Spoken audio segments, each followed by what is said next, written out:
नमस्कार and warm welcome from ExactIAS team. मैं हूं दिवम एंड जैसा कि आपने नोट्स लिख लिए हैं, आपने लेक्चर सुन लिया है and I hope now you are confident enough कि अब कोई भी क्वेश्चन लेटर मुगल से अगर आ गया तो आप ज़रूर उसे सॉल्व कर पाएंगे, राइट? तो चलिए, आज का सेशन छोटा सा है और आज के सेशन में हम क्वेश्चन सॉल्व करेंगे, ना तो सिर्फ objective questions but subjective questions भी। यानी कि आपके प्रीलिम्स के जो ऑब्जेक्टिव क्वेश्चंस होते हैं ना, KBC वाइज ऑप्शन ABCD, वो तो करेंगे ही। आज मैं आपको बताऊंगा कि आंसर लिखने का सही तरीका क्या होता है, हिस्ट्री के स्पेसिफिकली। ठीक है, देखिए, आप जो ये वीडियो देख रहे हैं मुझ पे आप भरोसा कर रहे हैं, ठीक है, एंड उस भरोसे के तहत मैं इतना कह सकता हूँ कि मेरे वीडियोस, मेरे लेक्चर, मेरे नोट्स और मेरे दी गई हुई गाइडेंस के बाद आपका कुछ भी नहीं छूटेगा। आप हिस्ट्री में पारंगत होंगे और हिस्ट्री में आपके अव्वल नंबर आएंगे for sure. So let's start our today's session without wasting any time. Later Mughals के क्वेश्चंस देखिए यहाँ पर, जैसा कि आप देख सकते हैं भैया, स्वयं राजा जी भी खड़े हैं, है ना, मुगलों के, कि हम भी एक जवाब देंगे। तो चलो MCQs क्वेश्चन से हम स्टार्ट करेंगे। पहली बात मैं आपको बता दूं, MCQ क्वेश्चंस को भी सॉल्व करने का तरीका होता है। ऐसा ये तो है ही सही कि अगर आपको उसका उत्तर आ रहा है आपने फटाक से आंसर दे दिया, दैट्स, बट अगर नहीं आ रहा हो then what is the correct way and what is the correct way of getting maximum chances कि इस पर्टिकुलर क्वेश्चन या फिर प्रीलिम्स जैसे क्वेश्चंस में आपको ज़्यादा से ज़्यादा नंबर आए।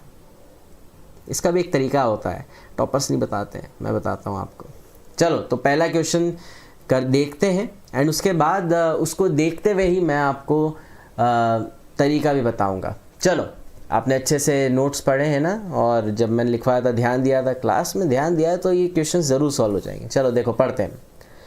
Who succeeded Aurangzeb as the Mughal empire after prolonged war of succession? बताओ भाई, सोचो ज़रा, 2 मिनट का समय मैं आपको देता हूँ, ठीक है? 2 मिनट का समय देता हूँ, आपका समय अब शुरू होता है।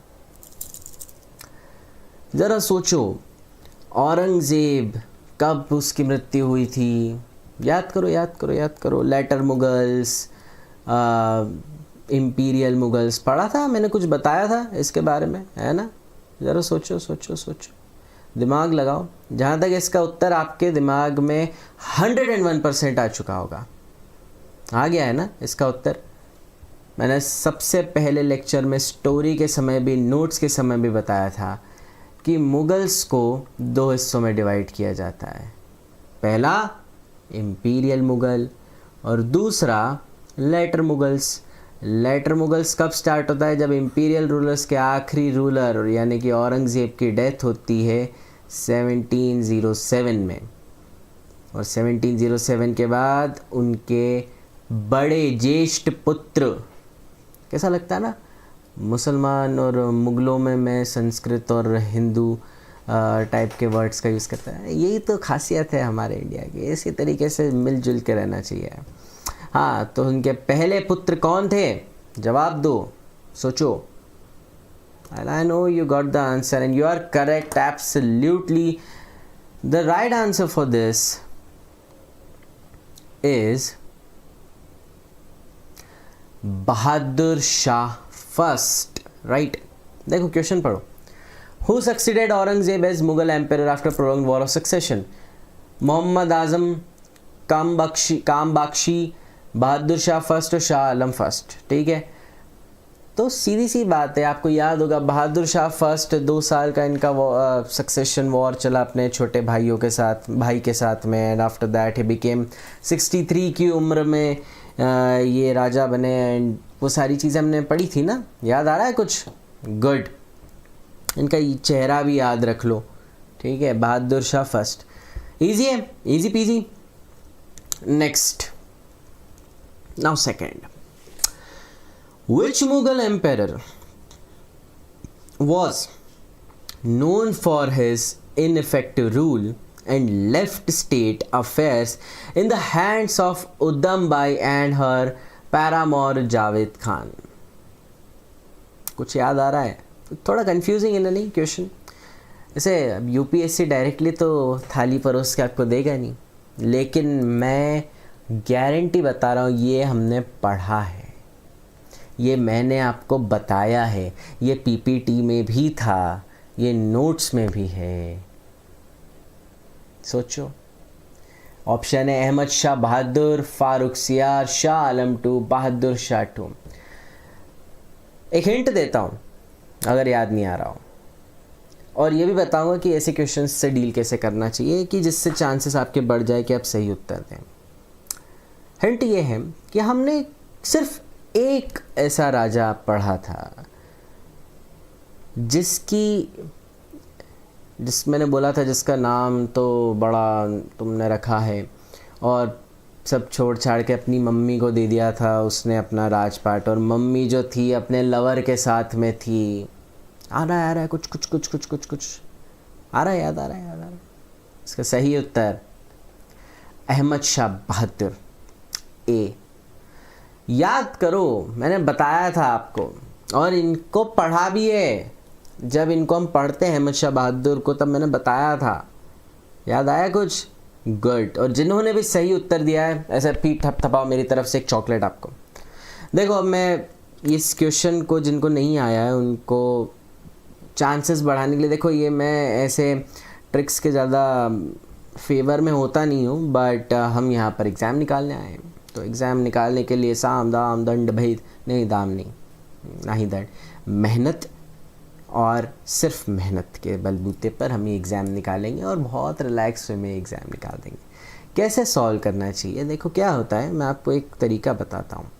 जब भी कोई क्वेश्चन आप पढ़ो प्रीलिम्स में तो सिर्फ दिमाग में ये रखो कि अगर आपके दिमाग में दो ऑप्शंस में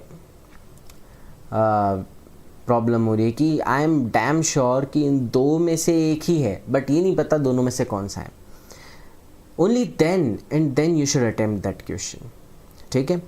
अगर 3 या 4 में कन्फ्यूजन है then skip that question. But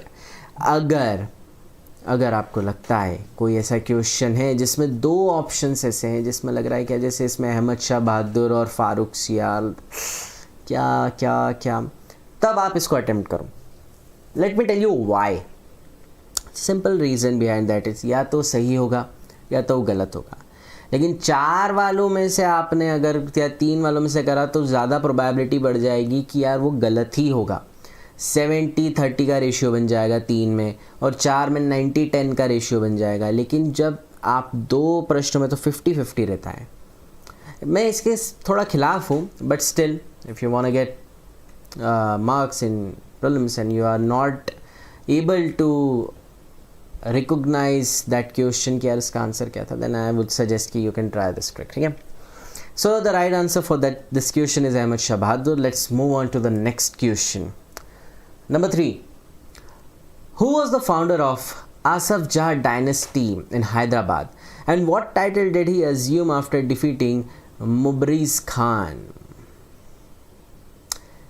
ये भी किया है. हाँ, मैं ये मानता हूँ इस क्वेश्चन में कुछ चीज़ें ऐसी दे रखी हैं जो मैंने नहीं बताई हैं आपको, लेकिन it is understandable and quite आप इसका आंसर दे सकते हो. देखो हैदराबाद आ गया. मैंने बताया था हैदराबाद की स्थापना किसने करी थी. हु वॉज द पर्सन जिसने हैदराबाद की स्थापना करी, who established that Hyderabad independent state. Autonomous state हमको पढ़ना बाकी है, बट स्टिल उसके पहले मैंने आपको बताया था कि इन्होंने हैदराबाद की स्थापना करी थी एंड ऑल दैट थिंग. याद है? कुछ याद आ रहा है? याद है? करो. जोर लगाओ. थोड़ा आ रहा है. कोई ऐसा व्यक्ति था जिसके पीपीटी में मैंने वैसे ग्लास रखा हुआ आदमी नाचते हुए, कुछ ऐसा कोई कोई था. उसका कोई मंत्री था, कोई उसका नोबल था, उसका जिसकी मदद से उसने किसी ब्रदर्स को मारा था. याद आ रहा है. कौन था? Right, you are correct. इसका सही उत्तर है चिंगलिस खान, आसफ जाह, ये थे हैदराबाद के फाउंडर जिन्होंने हैदराबाद को बनाया था, इस्टेब्लिश किया था। ये आसफ जाह, चिंगलिस खान है ना, ये जो थे इनको हटा दिया था रंगीला जी ने, मोहम्मद शाह रंगीला ने। डाउट हुआ था कि ये ना प्रधान, मतलब बहका दिया था, वो भी एक स्टोरी है। स्टोरी चलो बताता हूँ क्या थी। इनकी मदद से सैयद ब्रदर को मारा था, वो सारी चीज़ें आपको याद आई है ना।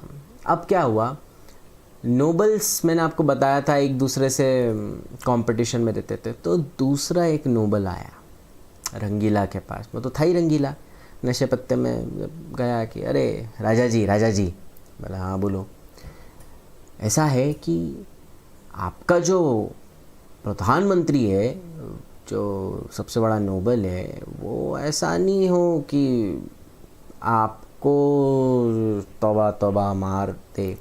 क्या बात कर रहे हो, क्या बकवास कर रहे हो। हाँ आप सोचो, आप इनके पहले जो थे प्रधानमंत्री, उनने तो मारा था राजा को, और पहले ऐसे बने थे जिन्होंने राजा को मारा है, और उनको इसने मारा है, और सारे आपके काम तो यही संभालता है, तो राजा तो खुद यही बना। ऐसे करके बहुत भड़काया। अल्टीमेटली क्या हुआ, अल्टीमेटली राजा ने डिसाइड करा कि इतना बढ़िया होनहार प्रधानमंत्री को अपने ने बोला टाटा बाय बाय। इनको जब टाटा बाय बाय बोला तो इनको बड़ा बुरा लगा चिंगलिस खान को, और ये हैदराबाद, नीचे दिल्ली से नीचे की तरफ हैदराबाद साइड चल गए, एंड वहाँ पर इन्होंने खुद का इंडिपेंडेंट स्टेट इस्टेब्लिश करा, Hyderabad. So this was the story about this. Let's move on to the next question. Now which Mughal emperor issued the famous Farman granting the British East India Company the right trade freely in Bengal, Bihar and Odisha? याद आ रहा है कुछ? ये भी बताया था, ये भी पीपीटी में भी है। हाँ इतना ज़्यादा नहीं है बट है, आई एम श्योर, एंड मैं उसका सबूत दूंगा। अगर आपको इसका सही उत्तर नहीं याद आ रहा है, सोचो, थोड़ा टाइम देता हूँ, 2 मिनट का समय, सोचो। गूगल नहीं करना है, दिमाग लगाओ। यूपीएससी तुम निकालो, गूगल निकालोगे कि चैट जीपीटी निकालेगा? तुम निकालोगे ना। You are going to crack the UPSC, you are going to be an officer, you are going to LBSNAA, then दिमाग लगाओ, आंख बंद करो, सोचो कि कौन सा मुगल एम्पायर था जिसने फरमान ग्रांट किया था। और ये बहुत इंपॉर्टेंट क्वेश्चन है, बहुत इंपॉर्टेंट। सोचो, है अभी 1 मिनट है, इंपॉर्टेंट क्वेश्चन है, इसलिए समय दे रहा हूँ मैं। फिर मैं आपको बताऊंगा, ये हमने डिस्कस करा है। जिनको ऐसा लग रहा है अरे यार सर आपने बताया नहीं, बताऊंगा भैया, आ रहा हूँ आप पे, आ रहा हूँ।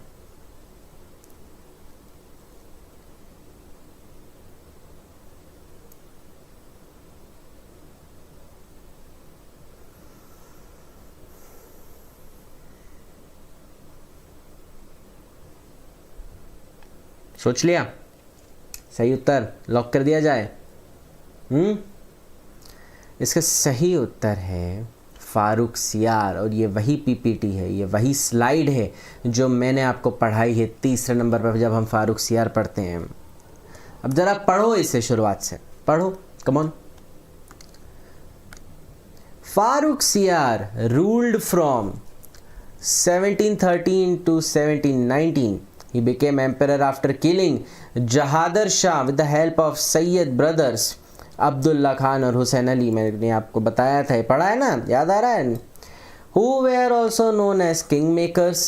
Farooq Siyar promoted religious tolerance by abolishing jizya and pilgrimage taxes. Now, in 1717, he granted important trade rights to British. क्या है ये? पढ़ा है, बताया था, है, दे दिया सबूत, बताया मैंने। तो आपको इससे क्या सीख मिली? क्या सीख मिली है? देखो, देख लो, ग्रांटेड इंपॉर्टेंट ट्रेड राइट, क्या सीख मिली? What you got? इससे ये सीख मिलती है कि जब मैं लेक्चर आपको पढ़ा रहा हूँ तो आपका पूरा ध्यान लेक्चर पे होना चाहिए। then and then only you will able to give answer accurately without even thinking. समझ आ रही है बात मेरी? हो गया यहाँ पर दूध का दूध और पानी का पानी की कौन सही है कौन गलत है. खैर बात कौन सही है कौन गलत की है भी नहीं, बात यहाँ पर है कंसंट्रेशन की. You have to give your 100%, at least 90% in the class, and then only you will able to give your 50% in the examination. Okay, so ये पहला लेक्चर की पहली सीख आपकी है कि you will always have to give your 100% concentration in the class. क्या करना था? सुनना था ना.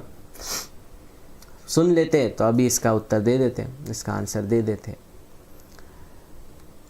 तो ये इसके पीछे भी एक कहानी है. चलो कहानी सुनो. आज कहानी सुना, आज कुछ लिखना तो है नहीं आपको, आंसर सॉल्व करने हैं और कहानियाँ सुननी है. कहानी सुनने आए हो, चलो कहानी सुनाते हैं. ऐसा कहते हैं, ऐसे बहुत सारी कहानी है बट एक कहानी बड़ी फेमस है. ये तुम्हारे यूपीएससी के इतने काम की तो नहीं है बट सुन लो, याद रह जाती है चीज़ें. क्या हुआ था कि ये ट्रेड राइट मिला कैसे आखिर, ऐसा क्यों दे दिया कि फ्री में ट्रेड करो भाई? ऐसा क्या इनके मामा दादा के बेटे थोड़ी थे ब्रिटिशर्स, क्यों दिया? कारण क्या था? दिमाग में आ रहा होगा ना प्रश्न, कह रहे इनको क्यों दिया ब्रिटिशर्स को, किसी और को क्यों नहीं दिया, इन्हीं को क्यों दिया? देखो मैं बताता हूँ हुआ क्या था. ये जो राजा हैं जिनका नाम आप पढ़ रहे हैं सामने, एक्सक्यूज़ मी, हाँ, कहते हैं इनकी तबीयत बहुत बिगड़ गई थी. He was on bed and बहुत कोई हकीम कोई भी ठीक नहीं कर पा रहा था. बहुत तबीयत ख़राब थी बिल्कुल. He was feeling really miserable and bad. At that time one British doctor came. Yes, English British doctor came. European नहीं, मतलब ऑब्वियसली यूरोपियन बट किसी और कंट्री का नहीं, फ्रांस का, यहाँ का कहीं का नहीं, ब्रिटेन का एक डॉक्टर आया. वो आया, उसने इलाज करा. अब their medical science were far ahead from us ना. उसी समय से हमने पढ़ा भी था नोट्स में, कंक्लूजन के पहले हमने एजुकेशन में लिखा था. या आपको याद होगा कि उनका एजुकेशन हमसे आगे था, वो साइंटिफिक अप्रोच रखते थे, राइट. तो वो डॉक्टर आया, उसने इलाज करा बहुत अच्छे से. एंड इलाज करने के बाद राजा जी ठीक हो गए. ठीक हुए तो वो राजा वाला तेवर नहीं होता है, मांगो क्या चाहिए तुम्हें, हम सब कुछ दे देंगे, तुम जो चाहोगे वो देंगे. ये ब्रिटिशर से सीखने वाली बात है. उसने खुद के लिए नहीं, उसने अपने देश की कंपनी के लिए मांगा कि साहब ऐसा है कि हमारे देश की एक कंपनी है, trading company, east India company, वो आपके इंडिया में ट्रेड करती है, ठीक है, लेकिन उसमें बहुत टैक्स देना पड़ जाता है एंड हमारा कुछ प्रॉफिट नहीं हो पाता है. तो आपसे विनती है महाराज कि आप अगर वो टैक्स हटा सकें तो बड़ी मेहरबानी होगी आपकी. राजा तो राजा ठहरे. उन्होंने सोचा यार इनसे क्या ही परेशानी होगी और एक टैक्स नहीं आएगा तो क्या ही फ़र्क पड़ जाएगा. तो उसने फरमान निकाल दिया, द ग्रेट फरमान, कि इनसे कोई टैक्स नहीं लिया जाएगा. और वो फरमान गया बंगाल. और बंगाल में जब वहाँ के नवाब पढ़ते हैं, बोले अच्छा ठीक है भाई, अब राजा जी का आदेश है, हुक्म है, तो फिर इनसे तो नहीं. तो वहाँ से फिर ब्रिटिशर्स को फ्री ट्रेड राइट मिला. अब आगे स्टोरी को मैं अभी बताता हूँ आपको, बड़ा मज़ेदार है. हम खैर इसको पढ़ेंगे जब हम बैटल ऑफ प्लासी पढ़ते हैं, बट फिर भी मैं अभी बता देता हूँ तो इंटरेस्ट बना रहेगा, है ना. मज़ा आ रहा है स्टोरी सुन के? नहीं? अच्छा, पॉपकॉर्न खा रहे हो तुम अच्छे से, ठीक है, बढ़िया है. यहाँ हम पसीने में ऐसे हो रहे हैं, मेहनत कर रहे हैं और तुम बस मूवी देख रहे हो. चलो कोई बात नहीं. अब आगे क्या होता है? आगे ये होता है कि डॉक्टर बड़ा खुश हुआ, अरे वाह वाह वाह वाह वाह, फरमान चला गया. कंपनी बड़ी खुश हुई, अरे वाह वाह वाह वाह, फ्री में ट्रेड. लेकिन ये ब्रिटिशर्स लोगों की बड़ी गंदी आदत थी कि ये लोग ना चालाक थे, मतलब गंदे वे में, भेड़िए लोमड़ी किस्म के थे. एक होता है हंस, समझदार, एक होता है चालाक. चालाकी अच्छी नहीं होती, समझदारी अच्छी होती है. इन्होंने चालाकी दिखाई. इन्होंने क्या करा कि इनको राइट था कि जो शिप है, जो ब्रिटेन से आ रही है या ब्रिटेन से जा रही है, तो जो पोर्ट यहाँ पर है, पोर्ट, इस पोर्ट पर कुछ टैक्स नहीं देना पड़ता था, ठीक है। तो इन्होंने क्या करा कि ये इनकी शिप है, ठीक है, दूर अंडमान निकोबार के वहाँ पर या कोई से टापू पे अपनी शिप पहले लेकर आते, बंगाल के पहले वहाँ लेके जाते, ठीक है। ये बंगाल है, चलो मैं ऐसे समझाता हूँ। देखो ये क्या करते हैं,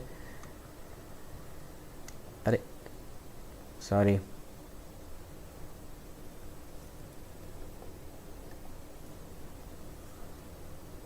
जस्ट अ सेकेंड, ग्लिच हो जाता है कभी कभी, ठीक है। देखो क्या हुआ, मान लो ये, अरे चलो यही देख लो, मान लो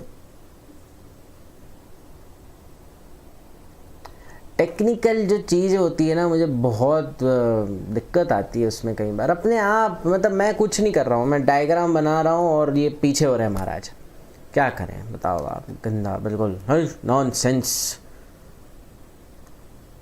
गलत बात है, सीखने की कोशिश कर रहे हैं लोग और बिल्कुल Microsoft, what is this nonsense. चलो ऐसे ही समझ लो, एक बार और ट्राई करते हैं, one last try, let's try one more time कि हो जाए कभी। हट हट हट पड़, ये आज मूड में नहीं लगे। देखो भाई हुआ क्या, मान लो बंगाल, पता है बंगाल, मैप में देख लो, अभी मैप तो आपने लगा रखा होगा, यूपीएससी एस्पिरेंट्स का सबसे पहली फेवरेट चीज़ मैप लगाना, तो मैप तो लगा लिया होगा आपने। मैप में देखो बंगाल कहाँ है, बंगाल देख लिया, देखो अंडमान निकोबार कहाँ है, नीचे ही दिखेगा। तो अब फरमान तो ये था कि ब्रिटिशर्स अपना सामान लाओ, विदाउट एनी टैक्स अपना सामान ले जाओ, बाहर ले जाओ, लेकिन दूसरों के साथ तो ऐसा नहीं था। इंडियन ट्रेडर्स भी थे, उनको तो टैक्स देना पड़ रहा था। अब मान लो 100 रुपये टैक्स देना पड़ रहा था अपने ट्रेड, अपने सामान पर। तो ब्रिटिशर्स ने क्या करा, उनका सामान बोले कि भैया इधर आओ, ट्रेडर्स लोग इधर आओ, इधर आओ, इधर आओ, इधर आओ, मैं तुम लोगों की हेल्प करूँगा, मैं हेल्प करूँगा, मेरे पास फ्री में ले जाने का रहता है भैया आइटम, है ना, मेरे को पैसा नहीं देना होता है, मेरे को टैक्स नहीं देना है। तो ट्रेडर्स बोले भाई साहब हम क्या करें ऐसे, हमको भी कुछ तो करो। बोले तुम लोग कितने पैसे देते हो टैक्स में, बोले 100 रुपये, 100 रुपये, 100 रुपये। तुम लोग मुझे 50 रुपये दो और मैं तुम्हारा सामान अपनी गाड़ी में रख के और ले जाऊंगा, लेकिन तुमको 50 रुपये देने पड़ेंगे। तो अब बाकी ट्रेडर्स ने सोचा 100 रुपये देने से अच्छा 50 ही दे दो। तो ब्रिटिशर्स के साथ यस ऐसे हाथ मिलाया और अपना सामान ब्रिटिशर्स को दे दिया। और यहीं पर मिस्टेक शुरू हुई। जब बंगाल के नवाब को ये चीज़ पता चली तो उन्होंने बोला ये नहीं चलेगा, ये मना, बिल्कुल मना करा, साफ इनकार, ये वो and all that stuff. And यहाँ से फिर वो लड़ाई शुरू हुई। फिर ब्लैक होल ट्रेजेडी हुआ। ब्लैक होल ट्रेजेडी के बाद रॉबर्ट क्लाइव को बोला बंगाल पे जाओ, सबक सिखाओ नवाब को। रॉबर्ट क्लाइव आया, बैटल ऑफ प्लासी हुई एंड बैटल ऑफ प्लासी में नवाब को मार दिया। एंड प्लासी के बाद थोड़े टाइम बाद बक्सर हुआ एंड ये सारी चीज़ें हुई। वो सारी चीज़ें हम करेंगे, but this was the initial time. And इसलिए कहा जाता है कि ब्रिटिशर्स की तरफ से स्टार्टिंग थी एनिमिटी की। एनिमी की जो स्टार्टिंग, जो गलत हरकत, अनएथिकल चीज़ की स्टार्टिंग थी वो ब्रिटिशर्स ने करी थी। India never did that, whether they were Mughals from the Indian side, whether they were Marathas और anybody, we never interrupted in them, they interrupted in us. वो आए, उन्होंने सब सारी चीज़ें करी है। तो हिस्ट्री से हमको ये सारी चीज़ें सीखनी चाहिए कि कोई भी व्यक्ति थोड़ी बहुत आपकी हेल्प कर दे तो उसको इतनी भी बड़ी कोई चीज़ मत दे दो जिसका आप ही को खामियाजा आगे चल के भुगतना पड़े। क्या हुआ ये आखिर ये फारूक सियार के जो पोते होते हुए इनका क्या हुआ? हाँ, बैंड बज गया ना पूरा, ब्रिटिशर्स ने सब कुछ छीन लिया इनसे, कुछ नहीं बचा इन लोग के पास। किसकी वजह से? ये इस फरमान की वजह से। तो हिस्ट्री से हमको सीखना चाहिए काफ़ी सारी चीज़ें। Okay, let's move forward. This was a story and हम इसको और अच्छे से डीप में करेंगे, नोट्स में भी करेंगे जब हम बैटल ऑफ प्लासी करेंगे। Now the last question for the MCQ. The Sayyid brothers, known as the Kingmakers, played a significant role in politics of Mughal Empire during the reign of this which empire? Sayyid brothers किसके समय थे? सीधा सा पूछ रहा है।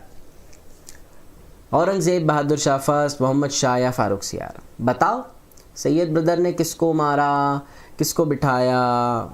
पढ़ा है ना, अब ये मत बोलना कि सर ये नहीं पढ़ा। पढ़ा है ना, याद आ रहा है? नहीं आ रहा? 2 मिनट देता हूँ, चलो 2 मिनट दिए आपको, सोच लो, विचार कर लो।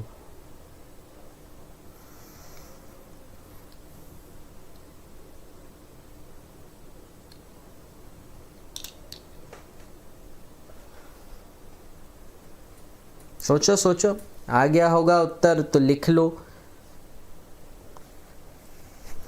एंड लिख लिया हो तो आगे स्किप कर लो थोड़ा सा जब मैं आगे डिस्कस करता हूँ। लेकिन जिनको नहीं आया है, let them think, I am giving you guys time. वैसे तो आप पॉज कर सकते हो, बट स्टिल बीच बीच में मैं कुछ विशेष टिप्पणियाँ देता रहूँगा, वो पॉज में थोड़ी ना आपको समझ आएगा। You are welcome. So Sayyid brothers, known as kingmakers, played a significant role in politics of Mughal Empire during the reign of which empire? Aurangzeb, Bahadur Shah first, Mohammad Shah या फारूक सियार? इसका सही उत्तर है फारूक सियार। फारूक सियार के समय थे। ठीक है, समझ आया? देखो फारूक सियार भाई साहब का चित्र भी आपके सामने, याद रख लो। Okay, now comes the main part, let's discuss. ये हो गए आपके एमसीक्यूज़। हमने कितने एमसीक्यूज़ डिस्कस करें? हमने 5 एमसीक्यूज़ डिस्कस करें हैं। वक्त के साथ हम एमसीक्यूज़ की जो क्वांटिटी है वो बढ़ाएंगे, बट अभी हाल फिलहाल के लिए आई होप आपको अच्छा लगा होगा, समझ आया होगा एमसीक्यू सॉल्व करने का तरीका। एंड आई होप सारे के सारे 5 एमसीक्यू आपसे ज़रूर सॉल्व हुए होंगे, and that is the most like satisfying thing for me. अगर आपने सारे उत्तर सही दिए होंगे, मुझे बताना, मैसेज करना, मुझे अभी करो, अगर सही उत्तर दिए ना मैसेज करो, मैं डिजिटल चॉकलेट भेजूंगा आपको। चलो आगे बढ़ते हैं। Now comes the main part, questions, answer writing. Now answer writing is the biggest, मैं बोलूँगा कि UPSC is all about writing answers. ठीक है, आपको आंसर्स लिखने पड़ेंगे। ठीक है, नाउ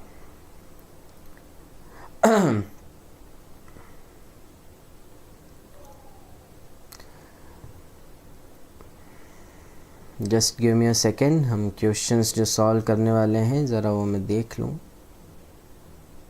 क्वेश्चंस मिल गए हैं, इसमें आएंगे अब। नेक्स्ट सी, यूपीएससी में जो क्वेश्चन सॉल्व करने पड़ते हैं या फिर लिखने पड़ते हैं, वो उनका बहुत महत्व होता है। आप आंसर राइटिंग से भागो मत। क्या होगा? Biggest mistake aspirants do, mains के टाइम आंसर लिखेंगे। मेंस के टाइम यानी कि प्रीलिम्स हो जाएगा, उसके बाद में आप आंसर राइटिंग स्टार्ट करोगे। This is the most stupid thing you could ever do in your UPSC journey man, seriously. Mains की तैयारी शुरुआत से होती है, आंसर राइटिंग आज से ही आप स्टार्ट करेंगे। मैं आपको बताऊंगा कैसे आंसर लिखने हैं, एंड आज से ही you will have to write an answer for me. I will give you the question, मैं खुद आपके सामने ही क्वेश्चन बताऊंगा आपको, and write that question. I will dictate the question and write it and send it to me. हमारे पास evaluators हैं जो चेक करके आपको भेजेंगे। अगर आप चाहेंगे कि सर मैं आप खुद देखें, मैं खुद देखूंगा, ठीक है, लेकिन आंसर आपको आज लिखना है। एक ही क्वेश्चन दूंगा, ज़्यादा नहीं। लेकिन कैसे, अभी मैं कुछ आपको बताऊंगा अभी सही कि कैसे लिखते हैं। नाउ सी, सबसे बड़ी मिस्टेक तो यही करते हैं जो आपको नहीं करनी। आप मेरे स्टूडेंट हैं, you don't have to do this. ठीक है, ओवर कॉन्फिडेंस रहता है ऐसे स्टूडेंट्स को कि यस कर लेंगे हम, तो मेंस के समय करेंगे एंड मेंस में ही जब प्रीलिम्स के बाद होगा एंड करेंगे। लेकिन इन लोगों की हालत क्या होती है पता है? यह हालत होती है while writing means answer, this is the condition of them। पहले कैसे थे? कॉन्फिडेंस, एंड जब गए बच गया बैंड। सो इसीलिए ऐसी परिस्थिति ना आए तो आपको क्या करना है? what you have to do, solution is start writing from today। आज से ही, इस लेक्चर के बाद से जब मैं आपको आंसर लिखने का तरीका बताऊंगा, then you have to start writing answers। Okay, and see, मैं एक शुरुआत के कुछ क्वेश्चंस आपके ज़रूर देखूंगा, आपको बताऊंगा कैसे लिखने, but I would really appreciate your decision if you take answer writing program from ExactIAS. उसमें अगर आप स्पेसिफिकली मेंशन करेंगे कि देवम सर से आपको मदद चाहिए तो I will be there for you, okay. But I will say उसमें क्या होगा कि वो स्पेसिफिकली डेडिकेटेड है आपके आंसर राइटिंग में। वो दिन भर आप जो आंसर्स लिखेंगे उसमें वहाँ पर अवेलेबल हैं एक्सपर्ट्स जो आपको हेल्प करेंगे। एंड अगर आप चाहेंगे मैं खुद वहाँ हेल्प करूँगा। बट ये लेक्चर्स हैं, यहाँ पर हम पूरा सिलेबस ख़त्म करेंगे हिस्ट्री का। बट अगर आंसर राइटिंग आपको स्पेसिफिकली अपनी सुधारनी है तो आंसर राइटिंग प्रोग्राम एग्जैक्ट-IAS का है जो उसको ज़रूर ज्वाइन करिए, ठीक है। एंड अगर वो प्रोग्राम फुल हो गया है, एक बार का ख़त्म हो गया है, आपको बीच में स्टार्ट करना है, कॉन्टैक्ट एग्जैक्ट-IAS के नंबर, ठीक है। एंड आपको मिल जाएगा for sure, okay, don't worry. Now here comes the big fish, the first question. Critically analyze the decline of Mughal Empire during the 18th century, focusing on the role played by internal weakness and external pressure. How did the rise of regional power contribute to this decline? Simple question. We'll start with the simple questions. ये simple है, जिनको मुश्किल लग रहा है तो सोच लो फिर क्या लेवल यूपीएससी पूछती है। This is UPSC level by the way, ठीक है, ऐसा नहीं है। अब यूपीएससी लेवल में भी सिंपल वाला question. Now let's start. Focus पूरा यहाँ पर रखना है, कहीं नहीं। This is very important. कुछ समझ नहीं आया है वापस पीछे जाओ और देखो ध्यान से, ठीक है। बिल्कुल फोकस। इस वक्त हर चीज़ को भूल जाओ, अपनी लाइफ के सारे प्रॉब्लम्स को, रिलेशनशिप्स को, सारी चीज़ भूल के यहाँ अगर अभी फोकस कर लिया आगे प्रॉब्लम नहीं आएगी, ये इसकी गारंटी मैं देता हूँ, ठीक। Okay, let's start. Critically analyse. Now see there are many ways of asking questions, ठीक है। क्वेश्चन डायरेक्टिव्स जिनको बोला जाता है, ठीक है। कमेंट हो गया, ठीक है, क्रिटिकली एनालाइज हो गया, एंड ऐसे बहुत सारे पूछते हैं। इन सब का मीनिंग होता है कुछ, ओके।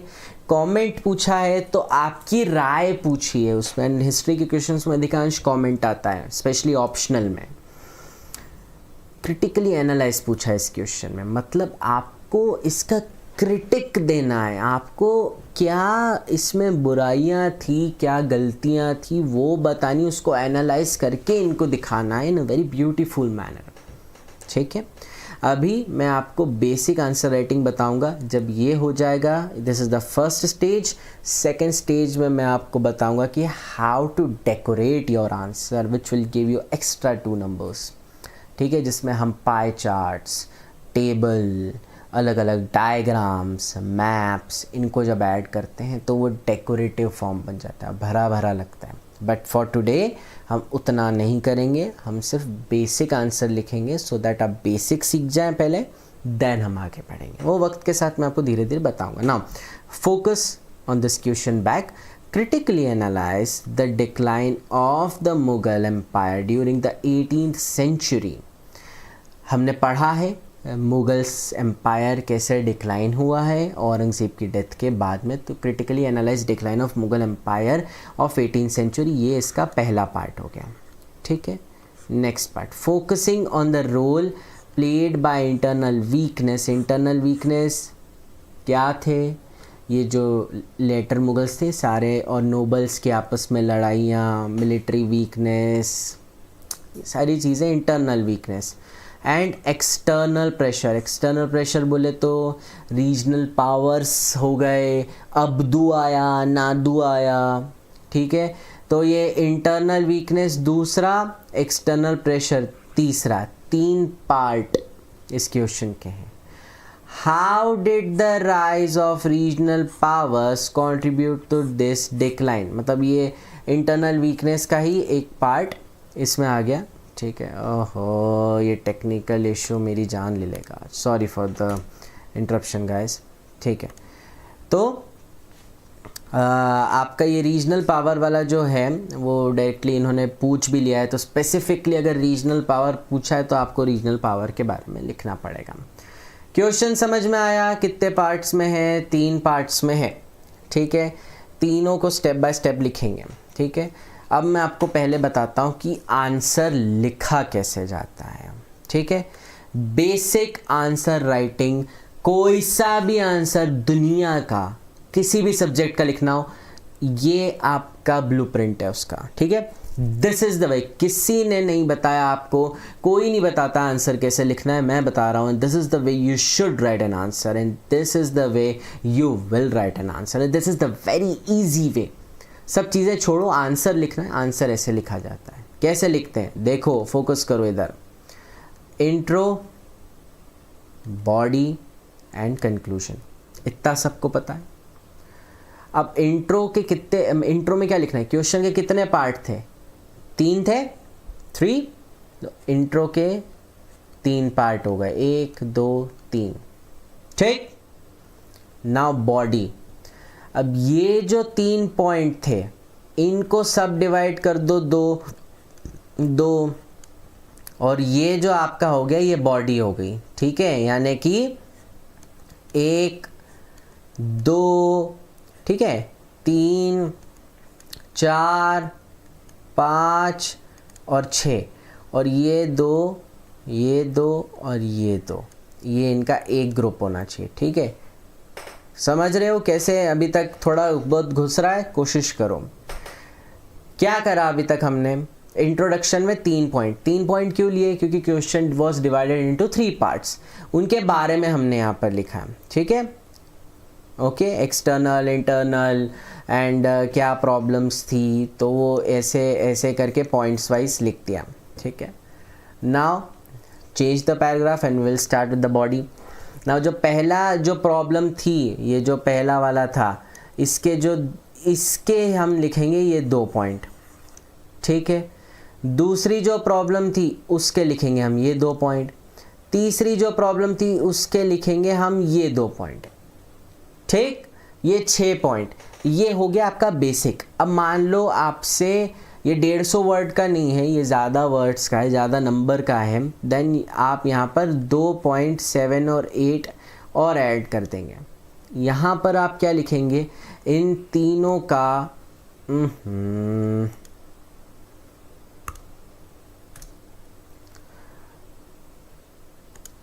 इन तीनों का, ये जो 3 है ना, इन तीनों का आपस में कनेक्शन, ठीक है। हाँ, you have to connect here इन सबको, ठीक है, इन 2 पॉइंट्स में। एंड नाउ आता है कंक्लूजन।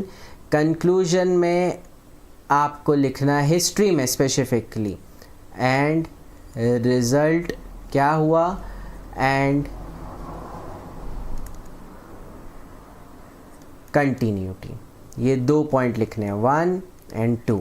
एंड रिजल्ट इसका क्या हुआ, decline of Mughal, Britishers came in the power and they got the India. Continuity क्या हुई, Britishers started manipulating and blah blah blah, जो भी आप लिख सकते हो, ठीक है। This is the way of writing an answer, okay. ये आपका फ्लो ऑफ आंसर होना चाहिए। नाउ इसमें आप लेट्स राइट दिस आंसर, ठीक है। मैं आपके सामने पूरा आंसर तो नहीं लिखूंगा, बट बताता हूँ। अब इसके इंट्रो में आप क्या लिखोगे, ये तो मैंने आपको बेसिक चीज़ बताई है, ठीक है। दिस वॉज द बेसिक, कि कुछ नहीं आए तो दिस इज द वे। अब सेकेंड तरीका, ये फर्स्ट वे, ठीक है, this is the safe way, कि कुछ नहीं आए तो ये तरीका आता है। Now the second way, beautifying way, ठीक है, कैसे लिखना है। नाउ सेकेंड वे में आप लिखोगे इंट्रो, बॉडी, कंक्लूजन। इंट्रो में आप लिखोगे the decline of Mughal empire in 18th century was the result of combination of internal weakness and external pressure, यानी दोनों का आपने लिख दिया, इंटरनल और एक्सटर्नल के बारे में। This period witnessed a series of weak rulers, इसमें अब आप लिखोगे कारण भी, कि वीक रूलर्स एक कारण है, ठीक है। उसके अलावा एडमिनिस्ट्रेशन इनसफिशिएंसी है, और राइज ऑफ रीजनल पावर्स जो हैं, ठीक है, ऑफ ऑल स्टेट्स, ये मेंशन कर दो। समझ आ रही है, ठीक है। Of which contributed to empire's downfall. ये आपका इंट्रो हो गया। चाहो तो लिख लो जो मैंने बोला है, पॉज कर करके, ओके। अब जो बोला है उसको हम बॉडी में एक एक करके लिखेंगे। सबसे पहले इंटरनल वीकनेस जो उन्होंने पूछा है, इंटरनल वीकनेस। ठीक है, इसके बारे में एक पैराग्राफ लिख दो। दूसरा पॉइंट अगर आप पूछो तो एडमिनिस्ट्रेशन के बारे में लिखो। ठीक है, कि एडमिनिस्ट्रेशन कितना फॉल्टी था। फिर तीसरा पॉइंट इकोनॉमिक स्ट्रेन, कैसे मोहम्मद शाह रंगीला वगैरह सिर्फ खुद के उसमें लगे हुए थे एंड सब इनके पास पैसा, बिल्कुल बैंकरप्सी पे तो आ गए थे ये लोग, वो सब लिखो। ठीक है, इकोनॉमिक स्ट्रेन के बाद अब आते हैं हम एक्सटर्नल प्रेशर पे। एक्सटर्नल प्रेशर के बारे में लिखो कि एक्सटर्नल प्रेशर क्या क्या था। फिर अब आप क्वेश्चन में पूछा ही specifically rise of regional power, तो राइज ऑफ रीजनल पावर के बारे में लिखो। ठीक है, फिर ये हम एक्सटर्नल के बारे में, एक्सटर्नल में ये राइज ऑफ आता है। फिर उसके बाद में at the and rise of regional power के बाद में आता है ब्रिटिश एक्सपांशन। ब्रिटिश एक्सपांशन, इनके बारे में लिखो। एंड फिर आपका कंक्लूजन में वही एंड रिजल्ट क्या हुआ, the decline of Mughal empire in 18th century was the result of combination of internal decay and external aggression, the inability of later Mughals rulers to assert their authority coupled with administrative inefficiency and economic difficulties created a power vacuum that was quickly filled by regional powers and foreign invaders. ठीक है, इस तरीके से आप इसका conclusion लिख सकते हैं। कंक्लूजन में आपने ध्यान दिया होगा तो हमने इसका एंड रिज़ल्ट और इसकी कंटिन्यूटी लिखी है थोड़े से पोएटिक वे में, एक तरीके से बता रहा हूँ। So this is the first way. Basically मैं अधिकांश जो आंसर्स लिखता हूँ वो इस वे से ही लिखता हूँ, बिकॉज क्या होता है कि ये जो तरीका है ना, this looks very much good, but here a catch is that कि this is a little bit time consuming sometimes. I'm talking about when you are writing mains answer. ये जब आप अभी जो मुझे आंसर्स दोगे ना वो तो इस तरीके से लिख लोगे, मेंस में यही तरीका मोस्ट ऑफ द टाइम काम में आएगा। कौन सा तरीका? ये भाई साहब टेक्निकल वाले, मेरे को कल बुलाना पड़ेगा तुमको, यही वाला तरीका काम आएगा। ठीक है, खैर सेकेंड वाला भी आ जाए तो well and good, superb, but नहीं भी आता then we'll do this only. Okay, so this was the way of writing this answer. Now let's take to one more question. एक और question हम discuss करेंगे। Now evaluate the administrative and military reforms attempted by the later Mughal, कहाँ गया pen, later Mughals to revive the declining empire. Why did these efforts fail to restore Mughal empire's former glory? अब यहाँ पर ना comparison question है ये। Actually comparison question कैसे है, यहाँ पर उनने एट द एंड ये बोल दिया है कि बताओ ये लोग फेल क्यों गए मुग़ल एम्पायर की फॉर्मल ग्लोरी को वापस लाने में। तो मतलब आपको ये कंपेयर करना पड़ेगा कि इम्पीरियल मुगल्स की क्या थी और लेटर मुगल्स का क्या हुआ, राइट। तो इस क्वेश्चन को समझते हैं सबसे पहले। तो नाउ देखो यहाँ पर क्वेश्चन डायरेक्टिव क्या है, इवैल्यूएट। यहाँ पर आपसे क्रिटिकली एग्जामिन नहीं पूछा है, यहाँ पर कमेंट नहीं, इवैल्यूएट पूछा है ना। What is the meaning of evaluate? मतलब यहाँ पर आपके जो व्यूज़ हैं सिचुएशन को लोग है वो जाएँ चूल्हा बाड़ में, इनको मतलब नहीं उस चीज़ से। इवैल्यूएट का मतलब होता है कि प्रॉपर सिनेरियो आपको इनको जस्टिफाइड वे में बताना है कि भाई साहब उस समय ये हुआ, ये कारण थे और इन चीज़ों की वजह से ऐसी ऐसी सर्कमस्टेंसेस बने। This is the way of writing an answer जिसमें इवैल्यूएट पूछा है। तो आपका क्वेश्चन डायरेक्टिव तो इवैल्यूएट हो गया, ठीक। The administrative and the military reforms attempted by the later Mughals to revive the declining empire, यानी कि एडमिनिस्ट्रेटिव मिलिट्री रिफॉर्म्स अटेम्प्ट तो किए गए थे लेटर मुगल्स के द्वारा रिवाइव करने के लिए इनके डिक्लाइनिंग एम्पायर को, लेकिन still why did this efforts failed to restore the Mughal empire. Simple question है कि इन्होंने कोशिश तो करी लेकिन फिर भी ये कर क्यों नहीं पाए, ये है क्वेश्चन का सार।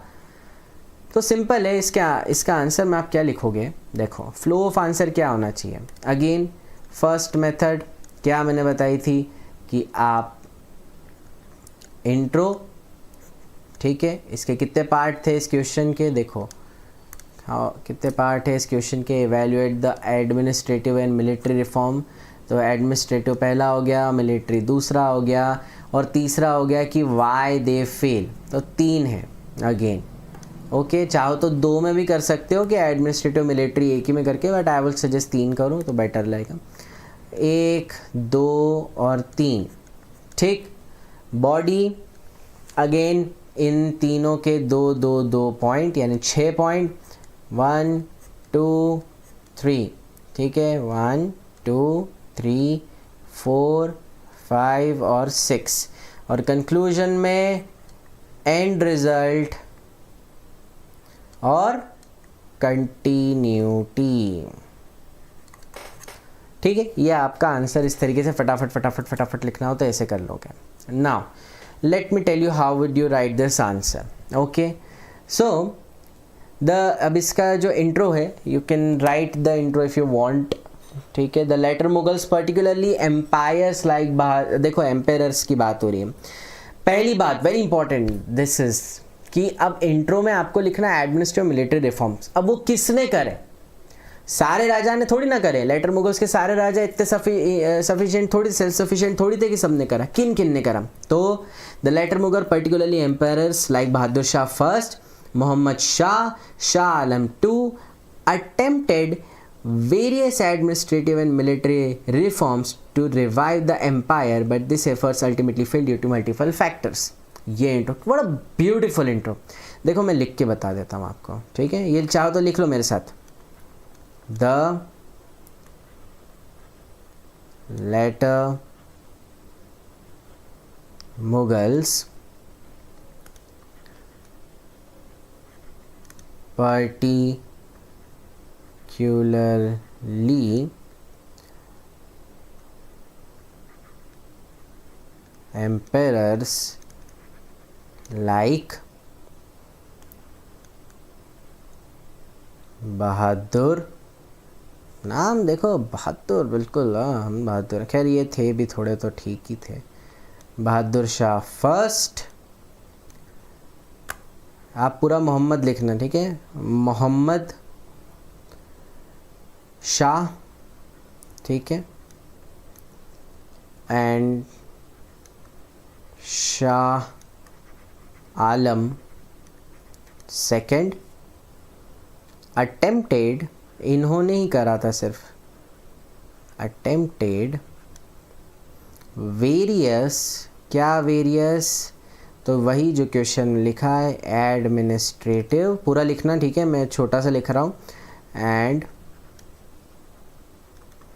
Military reforms to revive the empire, but these efforts ultimately failed due to multiple, sorry मैं स्पेलिंग गलत हो गई, मल्टीपल लिखना है ना, मल्टीपल फैक्टर्स, ठीक। This is the way of writing an answer, ये आंसर नहीं सॉरी, ये आपका इंट्रो है, ठीक है, this is the intro. Now what you will write in the body, body part में आप सबसे पहले लिखोगे एडमिनिस्ट्रेटिव रिफॉर्म्स, क्या क्या एडमिनिस्ट्रेटिव रिफॉर्म्स हुए थे, तो सबसे पहले अटेम्प्ट ऑफ सेंट्रलाइजेशन, क्या क्या अटेम्प्ट हुए थे सेंट्रलाइजेशन में, फिर second corruption and inefficiency, sorry गर्मी बहुत है इसलिए थोड़ा फंबल हो गया, फिर मिलिट्री रिफॉर्म्स लिखेंगे, मिलिट्री रिफॉर्म्स में 2 पॉइंट, एडमिनिस्ट्रेटिव में 2 हो गए या मिलिट्री में 2 हो गए, ठीक है, समझ रहे हो बॉडी। उसमें मॉडर्नाइजेशन ऑफ आर्मी इनने करा ही नहीं, तो मॉडर्नाइजेशन ऑफ आर्मी। सेकंड लिखो डिपेंडेंस ऑन नोबल।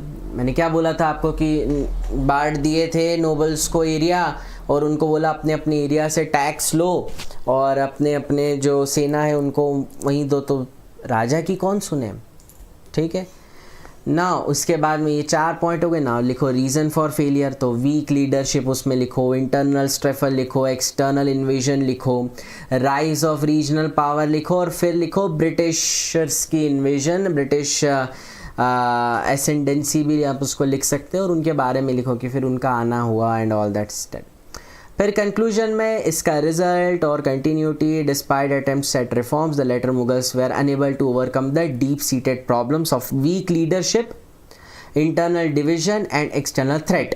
ये आपकी कंटिन्यूटी, ये रिजल्ट हो गया। आप continuity, the empire's inability to adopt the changing political and military realities of 18th century India led to its eventual disintegration, paving the way for rise of regional powers and dominions of British East India Company। Conclusion लिखने का यही तरीका है कि आपको result लिखना है, उसकी कंटिन्यूटी लिखना है, ठीक है। सो this was the way of writing an answer. I have given you this the way of writing, कैसे लिखना है आपको बता दिया। Now I will really request कि आप खुद भी एक बार ये आंसर्स, दोनों क्वेश्चंस के आंसर लिखें और मुझे सेंड करें।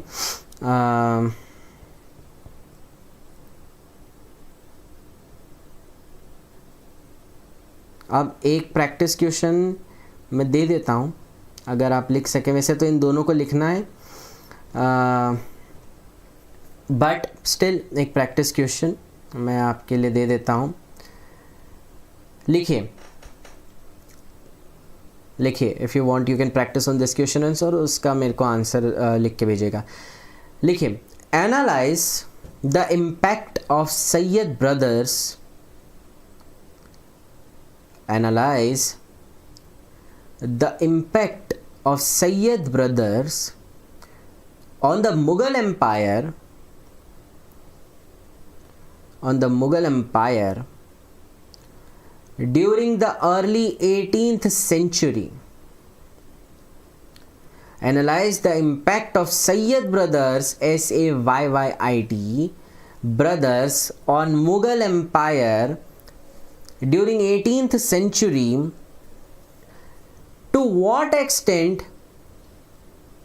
full stop, century के बाद में, to what extent did their role as kingmakers, किंगमेकर्स को उसमें लिखना, ठीक है, क्वेश्चन में, contribute to the weakening,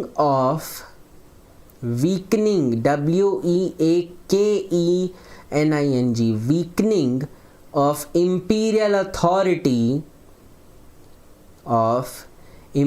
authority and the eventual decline of the Mughal Empire. Okay, correct. इसमें एनालाइज है क्वेश्चन, डायरेक्टिव एनालाइज में आपको अपने थोड़े विचार रखने पड़ता है, ठीक है। एंड इसको भी ऐसे ही लिखना है, इंट्रो, बॉडी, कंक्लूजन, कितने पार्ट से क्वेश्चन के खुद देखो, उनको फिर आगे बॉडी में डालो और फिर कंक्लूजन में उनका कंटिन्यूटी डालो। समझ आई बात? All clear? तो आज हमने क्या क्या किया है देखो आप। We started from this, who succeeded Aurangzeb, ठीक है, इसका सही उत्तर था बहादुर शाह। फिर हमने सेकंड क्वेश्चन करा जिसका ये था, फिर थर्ड क्वेश्चन करा जिसका उत्तर ये था, फोर्थ फारूक सियार मैंने बता दिया आपको, fifth, and then we started our question, इसका आंसर कैसे लिखना है मैंने बताया, फिर ये वाला क्वेश्चन, इसका आंसर कैसे लिखना है मैंने बता दिया, और एक प्रैक्टिस क्वेश्चन हो गया। मतलब आपको टोटल 3 आंसर मुझे लिख के बताने, जिनके 2 के तो मैंने आपको बता दिए कैसे लिखने, तीसरा वाला आपको खुद लिखना। आई will be very much happy if you right and give show me your answers. I am ईगरली waiting for your answers. कई लोगों ने मुझे दिखाए आंसर्स, प्रीवियस स्टूडेंट्स मेरे जो हैं, एंड जितना मैं इतना समझाने और लेक्चर लेने के बाद में आई होप आपके पास सफिशिएंट अमाउंट ऑफ मटेरियल हो जाता है आंसर लिखने के लिए। तो अच्छे आंसर्स का मैं बहुत बेसब्री से वेट करता हूँ and I appreciate good answers and I show them here. मेरे कुछ स्टूडेंट्स का मैं दिखाऊंगा भी सही, बट आई होप आप इनका आंसर्स लिखें एंड ज़रूर मुझे दिखाएं। आई will be really happy if you do. Lastly हम करेंगे अब लेक्चर 2 हमारा ऑटोनमस स्टेट अब हम स्टार्ट करेंगे। तो इसके बाद वाला जो लेक्चर है उसमें हम ऑटोनमस स्टेट करेंगे एंड वही तरीके से आपको आराम से पॉपकॉर्न खाते हुए देखना है उसको एंड फिर उसके बाद हम उसके नोट्स लिखेंगे एंड उसके भी फिर हम प्रैक्टिस करेंगे। This is the way I take my classes and this is the way I think आपका एक एक टॉपिक बहुत अच्छे से कंप्लीट होगा and then we will do revision also after completing our entire syllabus. थोड़ा पेस और बढ़ाएंगे इसका and we will complete this as soon as possible. So this was all for today. Thank you so very much for watching this video, for watching this lecture. I will see you in the very next lecture. Till then, all the very best for your examinations and write this answers. I am waiting for your answers. जल्दी से जल्दी भेजो मुझे. And अगर आप चाहते हो मैं खुद evaluate करूँ, आपको मेरी पर्सनल राय चाहिए, तो आप उसमें मेंशन करना है एग्जैक्ट आइस के नंबर पे कि देवम सर को फॉरवर्ड करिए, वो मेरे पास आ जाएगा, मैं खुद उसको चेक करूँगा. Don't worry it. Thank you.